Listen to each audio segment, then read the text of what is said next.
Hello, everybody, and welcome to Thirsty Thursday. I'm your host, Hebro77. And what a beautiful day it is here in good old Southern Illinois.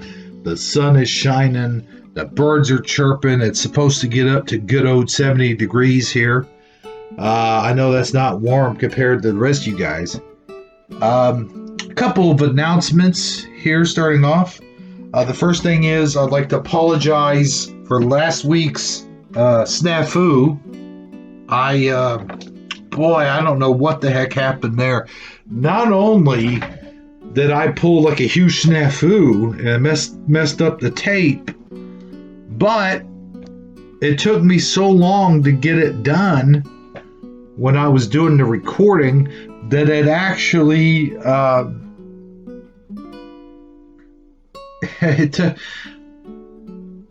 I couldn't get it out until Friday. So this time we're going to get it done. I'm recording this bright and early. It is 6:16 in the a.m. here where I'm at. And, I just want to say hello, everybody. And, we've been having internet problems, not internet problems, but YouTube problems. YouTube seems to be sort of an issue here as of late. I have, I have had shows pulled off the live stream. I thought Tuesday, I didn't feel like doing a Taco Tuesday. So I thought, why not just show cat videos? I showed cat videos for 6 hours. I was going to show them for 8 hours. I took a nap. I fell asleep. I was still showing the live stream of the cat videos. When I woke up, not only did I wake up to kind of a sinus headache from sleeping all day, but I woke up to YouTube, the cat videos not being on. And I looked over. I thought, why are my cat videos being on there? YouTube had pulled it. Now, it wasn't my content. It was someone else's content. I thought I was doing the favor by sharing the content, but apparently they didn't like that.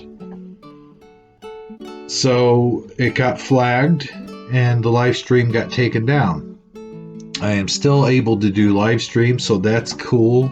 I haven't ruined my opportunity to do live streams, but that's 2 live streams that got taken down.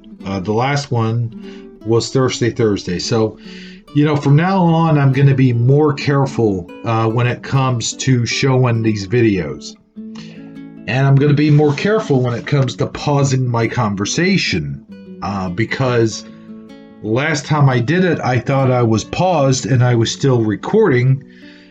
And that screwed up the whole Thirsty Thursday broadcast. And what I thought I did, I thought I edited it to where, okay, I'm going to put it in here, play the whole broadcast, but I'm going to trim it. And when I went to trim and recut, somehow it ended up with 26 extra minutes. And I think what happened was that 26 extra minutes was caught, it had re-looped and played 26 extra minutes. I was puzzled by how there could only be an hour of recording, but it all turned out to be an hour 26. So I've learned my lesson on 2 things. Always pay attention when you're recording. When you pause the recording, always look at your screen and make sure that counter's not still moving when you hit the pause button. The number 2 thing is stop showing things that I'm going to stop sharing things that are on other channels. Now, music-wise, like my intros or whatever, I'm not too worried about it. I'll get a copyright claim and be over with. But they won't pull down the stream. And if they do pull down the stream, I can always go back and edit it and take the song out of there and play something else. But anyway, I got to be careful because they pulled down 2 of my streams already. So you got to be really careful because it isn't humans monitoring. They pulled one down, but they took the copyright claim off and put it back up. So that, you got to be careful because humans are not monitoring YouTube right now. It's all an algorithms, whatever you call it, alligators. It's all in the alligators. Better watch out for those alligators.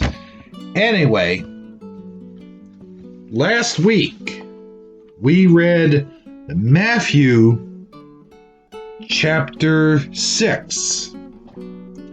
And this week we're going to start with Matthew chapter 7. But we're going to start judging and being judged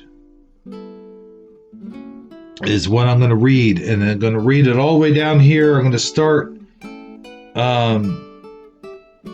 chapter 7. Judge not that ye be not judged. For with that judgment ye judge, ye shall be judged.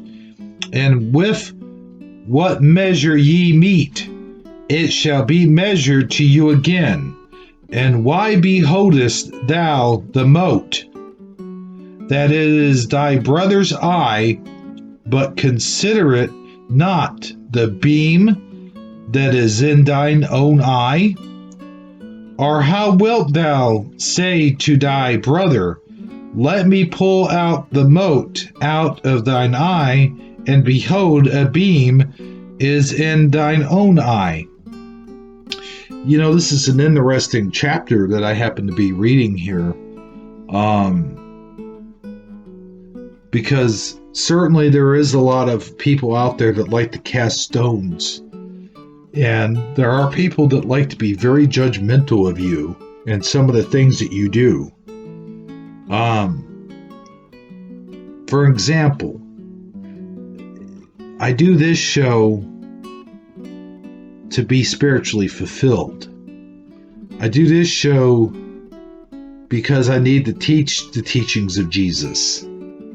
I do this show to learn more about Jesus so that I may get closer to Jesus. But a man who can teach about Jesus can also have a good time and do silly things as well. A man who teach about Jesus and following Jesus, the real Jesus,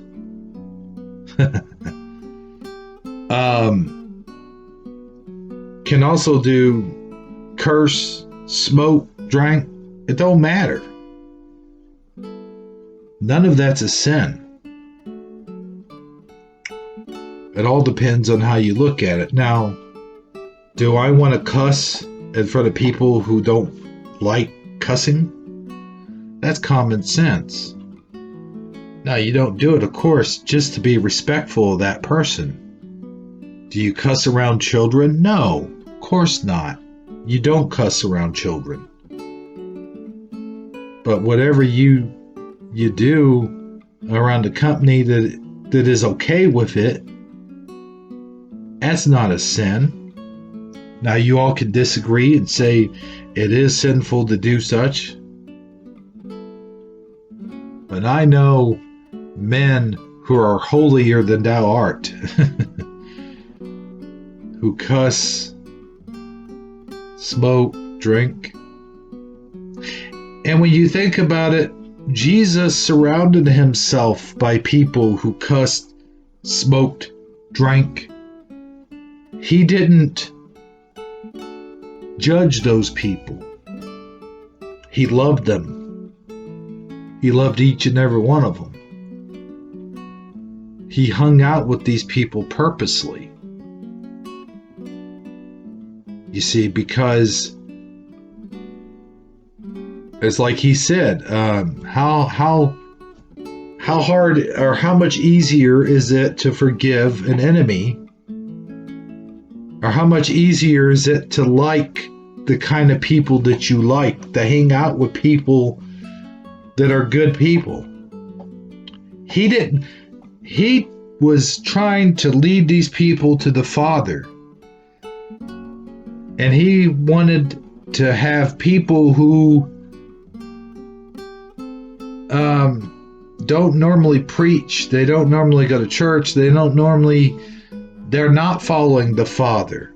They're not following him to lead them to the Father. And those people did change their ways. They did turn around. They quit the cussing. They quit fishing. They quit the drinking.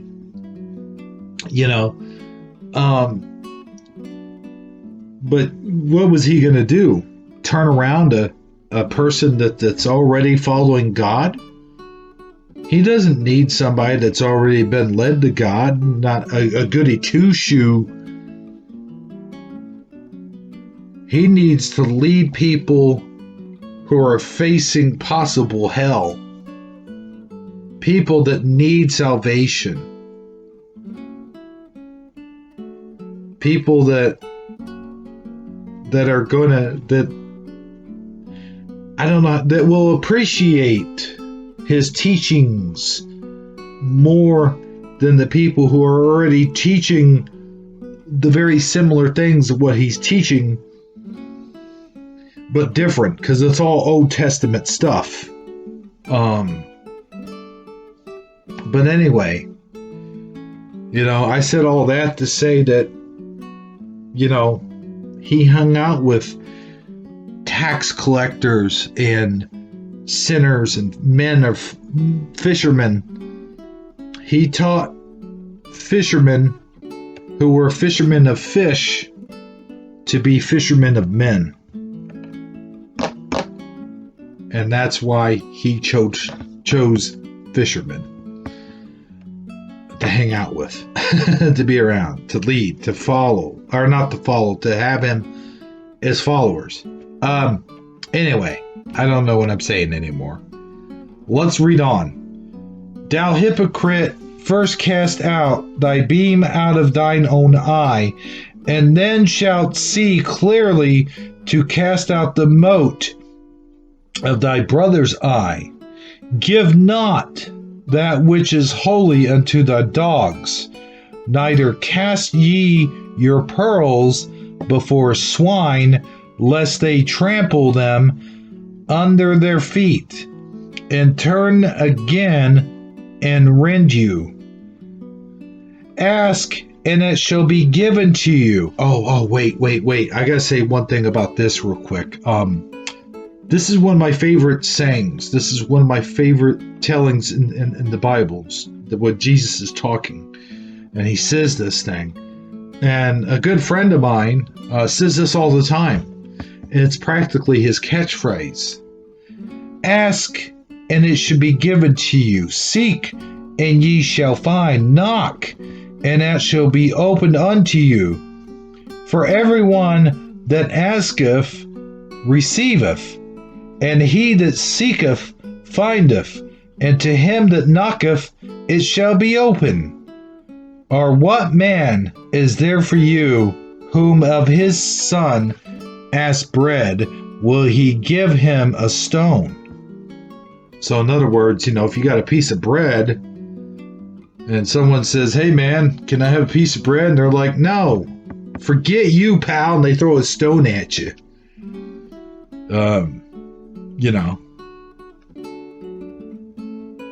Or if he ask a fish, will he give him a serpent? That'd be a cruel joke. Hey man, check it out. I got this basket of fish for you. He looks in the basket, there are a bunch of snakes in there. Ah!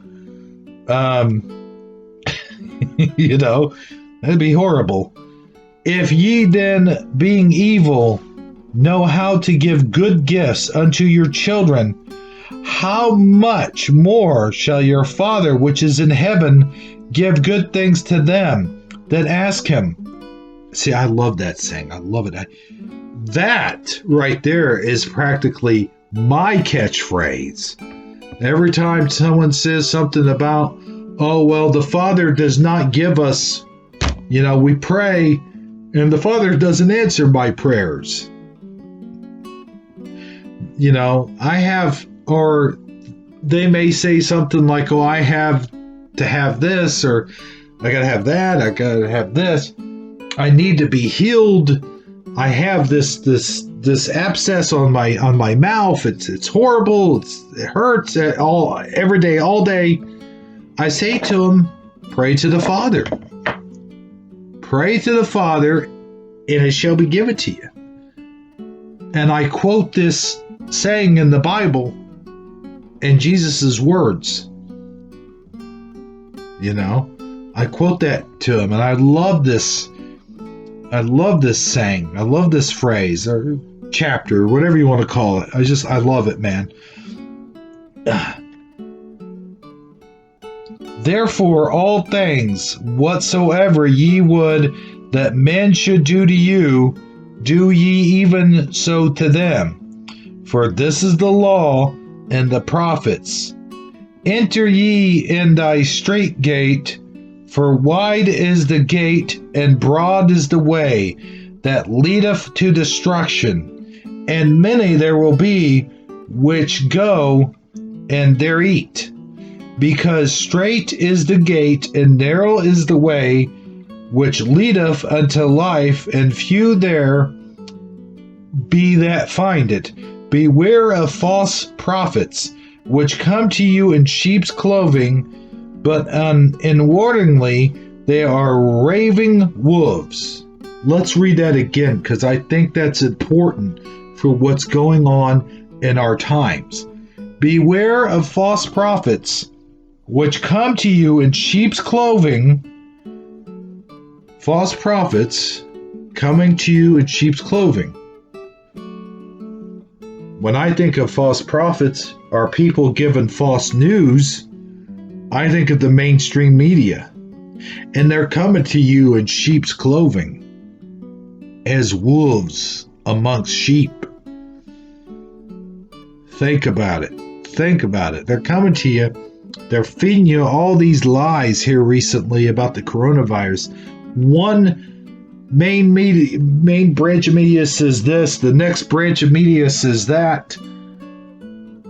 One branch of media, suddenly now he's got a story about a doctor who says this is the reality. Then you got another non-main media, which is in the middle, I think, which is feeding us maybe half truths, maybe half lies. I don't know. But that's who I think about men in sheep's clothing. But there's also prophets out there. There's also people out there who are using this pandemic to get their agenda out there about the end of the world. They're using this pandemic to get people, see, I told you for years. This is the sign of the times. This is the sign of the end of the world. And I did a video, I think about a month or so back, on the end of the world. For people to please stop saying this is the end. Stop prophesizing. Stop reading us biblical passages about Armageddon and all this. Stop doing that. Just please stop doing that.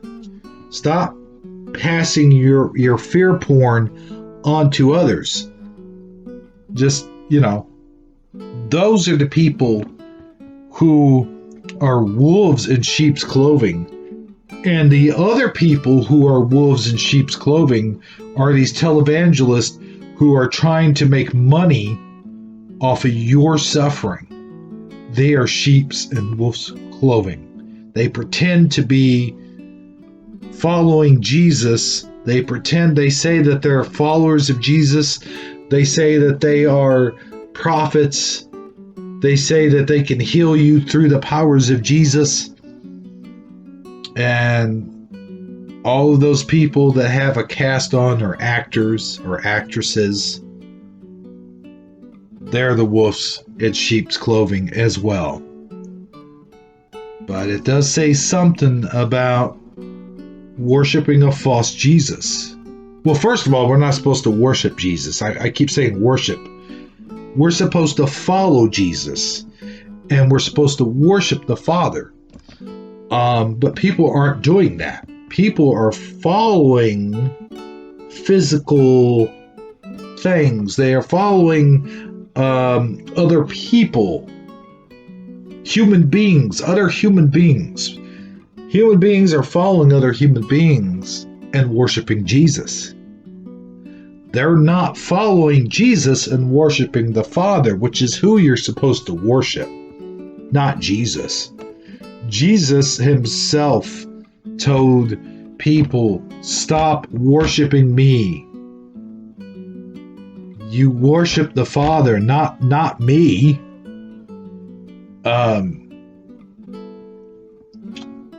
But anyway, so yeah, Armor Up, by the way, has a video out there called Following the Fuzzy Jesus.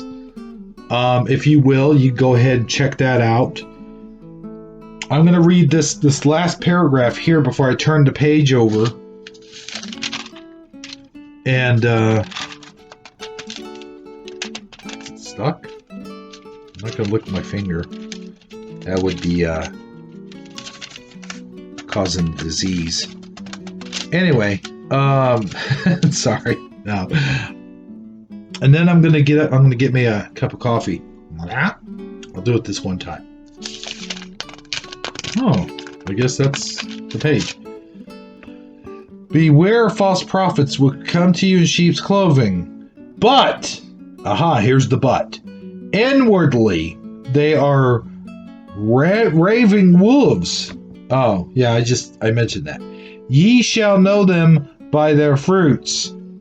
Do men gather grapes of thorns, or figs of thistles? Haha. I read thistles. I think I read that back in John when we were reading John. But here, let me pause this real quick. I'm gonna make sure it is paused. Well, it appears as though that worked. So let me drink my sip of coffee here. I had to heat it back up because I had it the whole time I've been recording.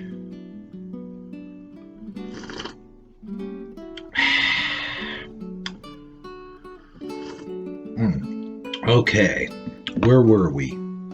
Oh, yes. Was I there? Really? Oh.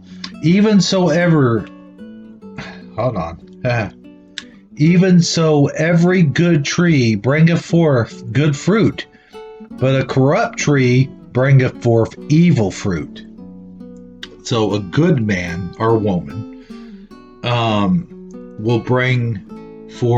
will be good and kind, and their hearts will be pure, and their actions will be pure. But a corrupt person, of course, is going to be evil.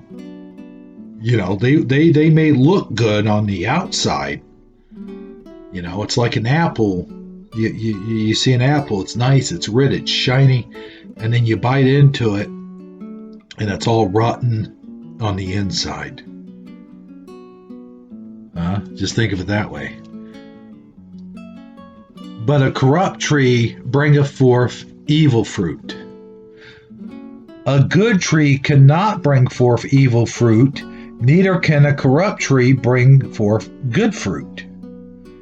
Every tree that bringeth not forth good fruit is hewn down and cast into the fires. Wherefore, by their fruits ye shall know them. Not everyone that saith unto me, Lord, Lord, shall enter into the kingdom of heaven. This covers following a fuzzy Jesus. Listen to the words being said here. Not everyone that call me Lord shall enter to the kingdom of heaven. You've got to come to know Jesus to get to the Father. So not everyone that pretends to follow Jesus, you may even think that you're following the true Jesus. You may pray to Jesus,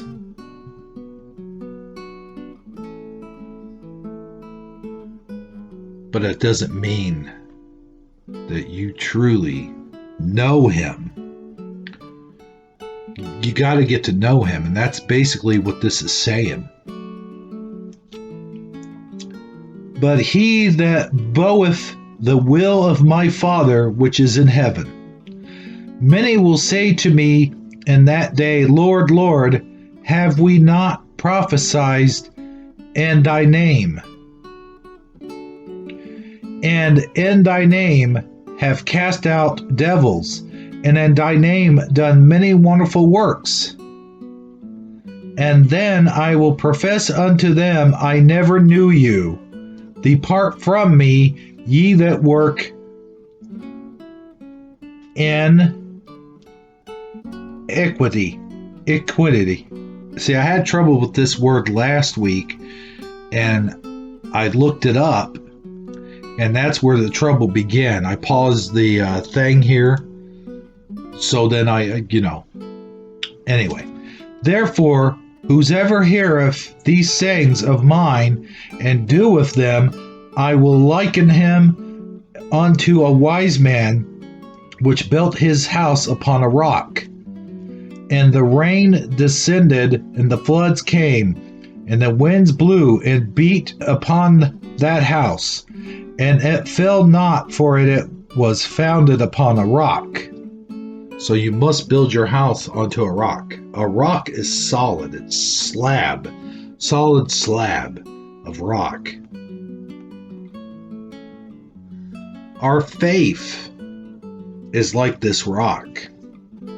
And if our faith is not solid, if it's not a good solid foundation, then we too will crumble. That's how the enemy wins. That's how the enemy defeats us. And everyone that heareth these sayings of mine, and doeth them not, shall be likened unto a foolish man, which built his house upon the sand. See, and that's exactly what I was saying. And the rain descended, and the floods came, and the winds blew and beat upon that house, and it fell, and great was the fall of it. And those are all in the words of Jesus. As I said last week, anytime you see the words that are in red, my friend Saji had a question about this. I think it was a couple weeks ago or whatever. And that will answer your question. Anytime you see any writing that's in red, that's Jesus' writings. Or not his writings, but his words. And I didn't know this. I didn't know it. Several months back, I guess it was, when I stepped into all of this, so to speak. It was Armor Up who called my attention to this. That's when I first started doing these Bible readings.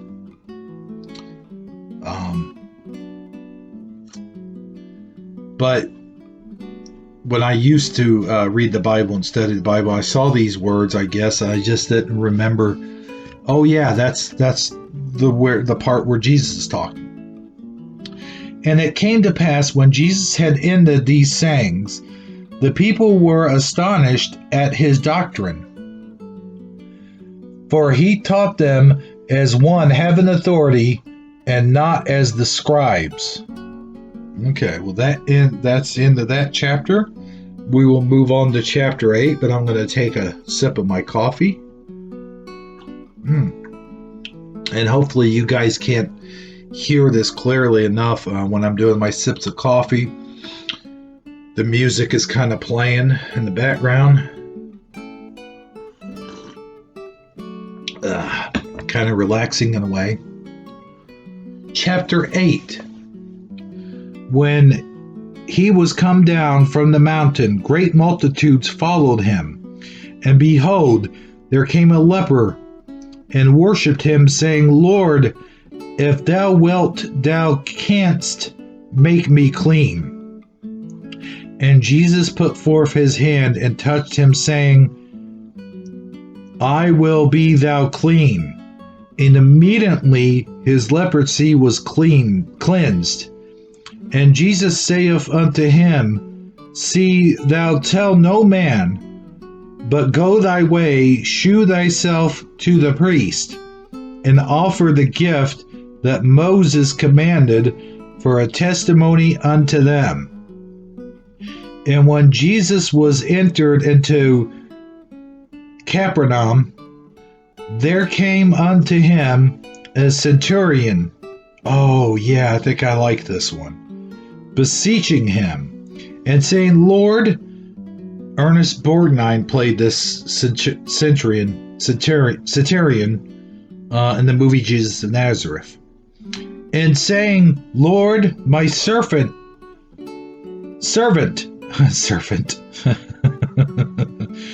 woo, my servant lieth at home, sick of the palsy, grievously tormented. And Jesus saith unto him, I will come and heal him. The centurion answered and said, Lord, I am not worthy that thou shouldest come under my roof, but speak the word only, and my servant shall be healed. For I am a man under authority, having soldiers under me, and I say to this man, Go here, and go there, and to another, Come and cometh, and to my servant, Do this, and he doeth. When Jesus heard it, he marveled and said to them that followed, Verily I say unto you, I have not found such great faith, no, not in Israel. And I say unto you, that many shall come from the east and west, and shall sit down with Abraham and Isaac and Jacob in the kingdom of heaven. But the children of the kingdom shall be cast out into outer darkness. There shall be weeping and gnashing of teeth. And Jesus said unto the centurion, Go thy way, and as thou hast believed, so be it done unto you thee. And his servant was healed in the selfsame hour. And when Jesus was come into Peter's house, he saw his wife's mother laid in sick of a fever. And he touched her hand, and the fever left her. And she arose and ministered unto them. When the even was come, they brought unto him many that were possessed with devils, and he cast out the spirits with his word, and healed all that were sick, that it might be fulfilled which was spoken by Esaias the prophet, saying, Himself took our infirmities and bare our sicknesses. Now when Jesus saw the great multitudes about him, he gave commandment to depart into the other side. And a certain scribe came and said unto him, Master, I will follow thee wheresoever thou goest. And Jesus saith to him, The foxes have hooves, and the birds of the air have nests, but the Son of Man hath not where to lay his head. And another of his disciples said unto him, Lord, suffer me first to go and bury my father. But Jesus said unto him, Follow me, and let the dead bury their dead. I think I need another sip of coffee.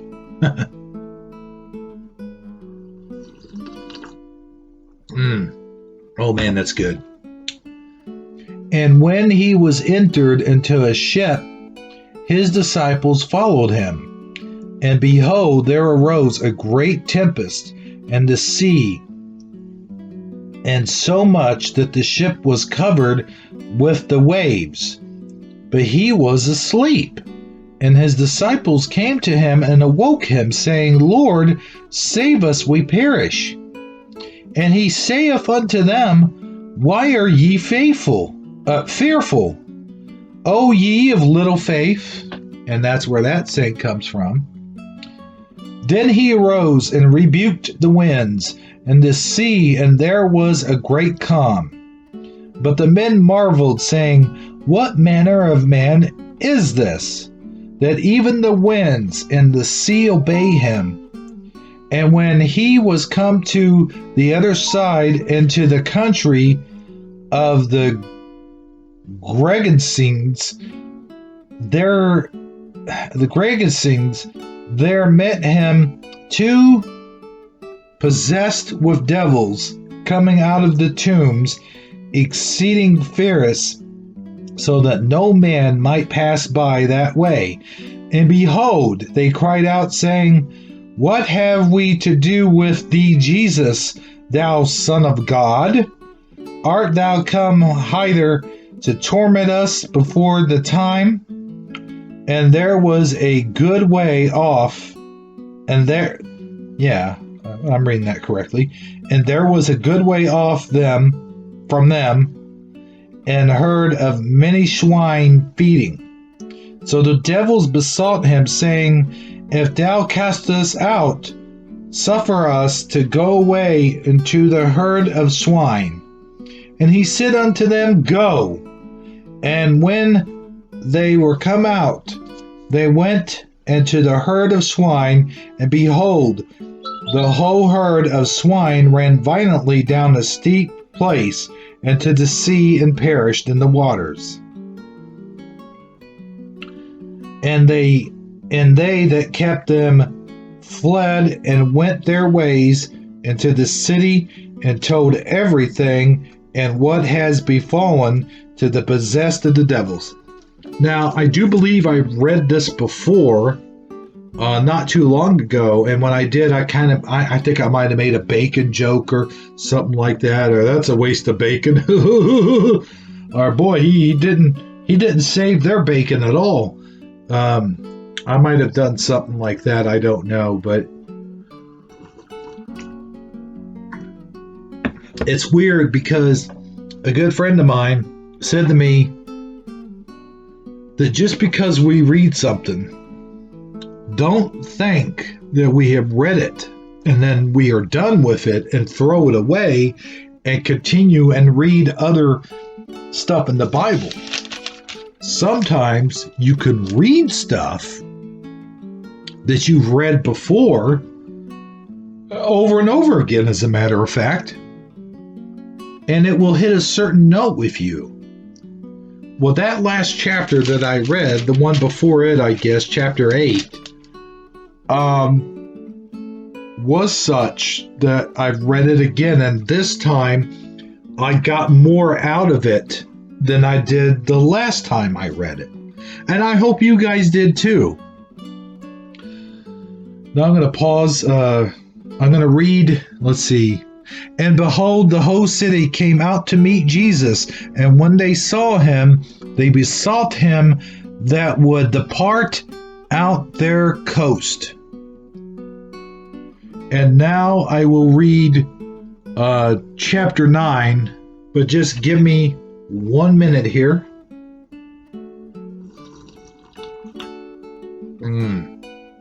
Oh man, I think I used too much French vanilla or whatever, but it's still good coffee. Oh man, nothing wakes you up like a good old hot cup of joe. Okay, enough of that. Chapter 9. And he entered into a ship and passed over and came into his own city. And behold, they brought him a man sick of the palsy, Is this a different palsy? Lying on a bed. And Jesus, seeing their faith, said unto the sick of the palsy, Son, be of good cheer. Thy sins are forgiven thee. And behold, certain of the scribes said within themselves, This man's blasphemous. And Jesus, knowing their thoughts, said, Well, wherefore think ye evil in your hearts? For whether it is easier to say, Thy sins are forgiven thee, or to say, Arise and walk. Excuse me. But that ye may know that the Son of Man hath power on earth to forgive sins. Then saith he to the sick of the palsy, Arise, take up thy bed, and go into thine house. And he arose, and departed to his house. But when the multitude saw it, they marveled and glorified God. And notice it says they glorified God. Okay, and that's what Jesus wants us to do. He wants us to glorify the Father, given such power unto men. And as Jesus passed forth from thence, he saw a man named Matthew sitting at the receipt of custom. And he saith unto him, Follow me. And he arose and followed him. And it came to pass that Jesus sat at meat in the house. Behold, many publicans and sinners came and sat down with him and his disciples. And when the Pharisees saw it, they said unto the disciples, Why eateth your master with publicans and sinners? And I mentioned this earlier. But when Jesus heard that, he said unto them, They that be whole need not a physician, but they that are sick. But go ye and learn what they meaneth. I will have much mercy and not sacrifice, for I am not to come and call to the righteous, but sinners to repentance. And I said basically the same exact thing before I even thought I was reading this. So that's amazing. The sort of synchronicity that happened just then. I didn't know I was going to be reading this. Then came to him the disciples of John, saying, Why do we and the Pharisees fast oft, but the disciples fast not? And Jesus said unto them, Can the children of the bride chamber mourn as long as the bridegroom is with them? But the days will come when the bridegroom shall be taken from them, and then shall they fast. No man putteth a piece of new cloth onto an old garment, for that which is put in to fill it up taketh from the garment, and the rent is made worse. Neither do man put new wine into... Oh, here we go. Oh, yeah. Here's this Mandela effect. Okay. Neither do man put new wine into old bottles, else the bottles break, and the wine runneth, well, it might get run too, runneth out, and the bottles perish. But they put new wine into new bottles, and both are preserved.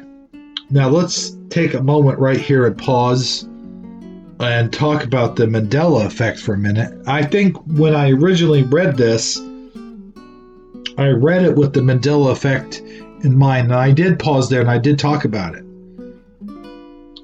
But let's read it the old way. Neither do man put new wine into old wineskins, else the skins break and the wine runneth out. Not break, the skins, what was it? Tariff? I don't know. Runneth out, and the bottles perish. but they put new wine into new wineskins, and both are preserved. You see what I'm saying? Why would a bottle not be preserved? That's the part that gets me the most. Bottles are bottles, and especially back then they were made of clay. I don't know, they might have had glass bottles. I don't know, did they even have, they didn't have glass back then, I don't think. I could be wrong. I have to think about that. I don't think that they did, and if they did, there was a natural sort of making, but I know they made swords, so they had the metals to make swords and, arrows. Of course, arrows are made out of rocks and bones and stuff like that, but I mean, I don't know. Was there glass back then? Was there corks that you could put in the bottles? These are the kind of things we should think about as we're reading this stuff. And really, would wineskins make more sense? Sure, they would make more sense. Bottles is a term that we would use today, these days. Bottles wasn't really a term that they used back in those times, to my knowledge.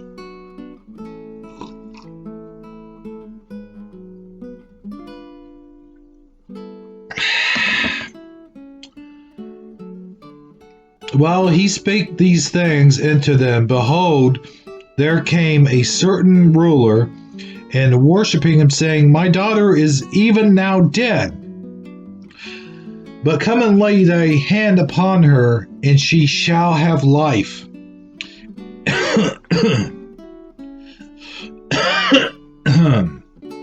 And Jesus arose, excuse me, doggone, and followed him, and so did his disciples. And behold, a woman which was diseased with an issue of blood 12 years came behind him and touched the hem of his garment. I remember this one. For she said within herself that if I may but touch his garment, I shall be whole. But Jesus turned him about, and when he saw her, he said, Daughter, be of good comfort. Thy faith hath made thee whole. You see, a lot of times we say things like we say faith, and we don't really quite fully understand what that word faith means. We know the definition, like the lowest denominator, the definition of the word, but we don't really, a lot of us don't have this kind of faith. What we don't realize is faith is blind. Faith is not, it's like, I think I said it last week. I gave a good analogy about Indiana Jones and the temple, or the Last Crusade, where his blind faith, when he threw the pebble, when he walked across basically nothing. There was nothing there. There was no bridge there. There was nothing. He had to have faith. He had to believe that bridge was there, that wooden plank, it actually wasn't a bridge, it was just a wooden plank, was there for him to walk on. And so sometimes we think we have faith, but how many of us would have stood on the edge of that cliff and walked till we fell off of that cliff because we didn't have true faith? It's certainly something to think about. True faith. Now I'm going to finish reading this, and then I'm going to close it at chapter 10 because we're almost out of time. So I'll go ahead and do that. If it goes over a little bit, then that's fine. I mean, basically, that's what we're here for, to hear the word of Jesus. But anyway, and when Jesus came into the ruler's house and saw the minstrels and the people making a noise, he said unto them, Give place, for the maid is not dead, but sleepeth. And they laughed him to scorn. Okay. But when the people were put forth, he went and took her by the hand, and the maid arose. And the fame hereof went abroad into all that land. And when Jesus departed thence, 2 blind men followed him, crying and saying, Thou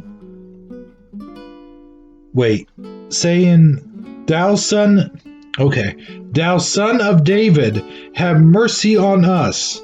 And when he was come into the house, the blind man came to him, and Jesus saith unto them, Believe ye that I am able to do this? They said unto him, Yea, Lord, why not? Then touched he their eyes, saying, Wait, what? Oh, he touched their eyes. According to your faith, be it unto you. And their eyes were open, and Jesus straightly charged them, saying, See that no man know it. Oh, see that no man know it. Sternly. Why doesn't... I'm just going to say sternly.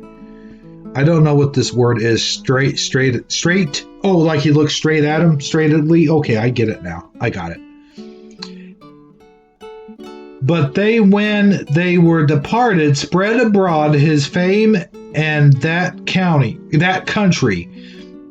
As they went out, behold, they brought to him a dumb man possessed with a devil.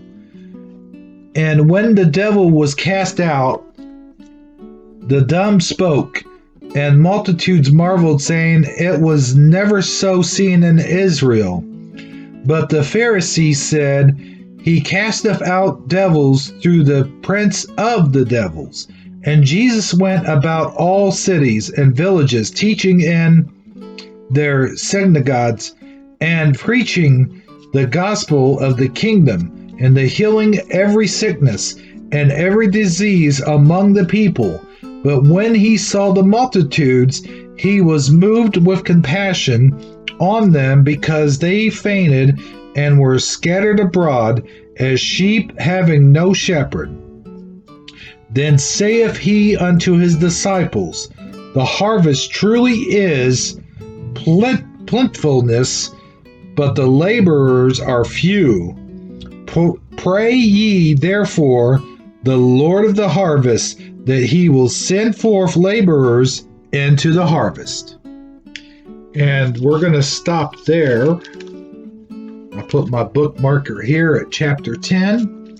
And next week, we will continue with Matthew chapter 10. Or if something else comes up and it moves me so, then I will talk about it. But until then, actually, here I thought we were going to run overtime, but heck, we still have plenty of time. We got 5 minutes left. So I'll tell you what I'm going to do.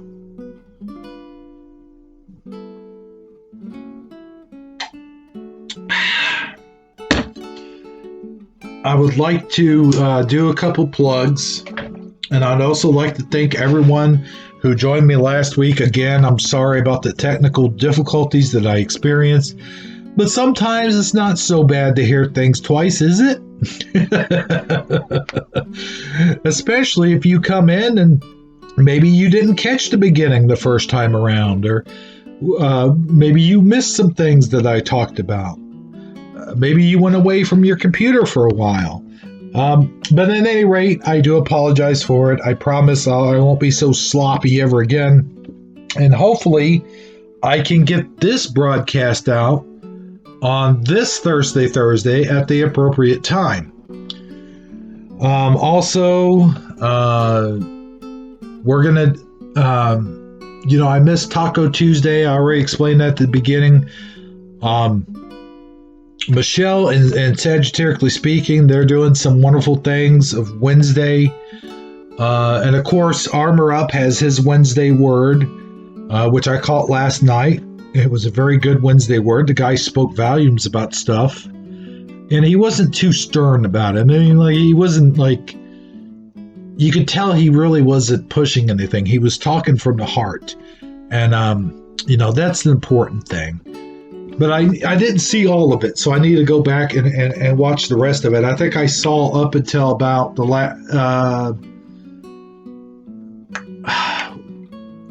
I think I saw about all but 15 minutes of it or so. So I need to go back and watch it. My phone went out, and I couldn't really do anything about it. It sounds like my phone is a popularity contest right now.